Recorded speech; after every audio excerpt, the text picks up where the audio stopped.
Guys, magandang gabi. At last, inulan din.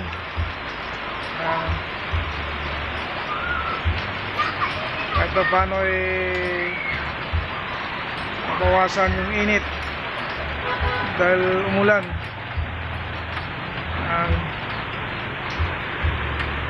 Grabe yung amoy, yung singaw.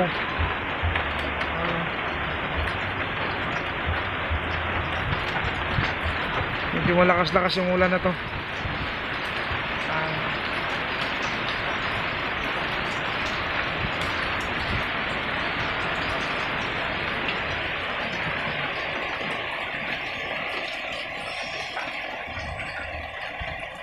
Diligan yung ating mga halaman dyan, yung pitsay.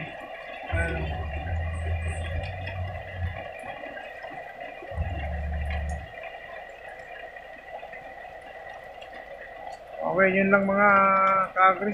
At least nakatikim tayo ng ulan sa haba ng tag-init.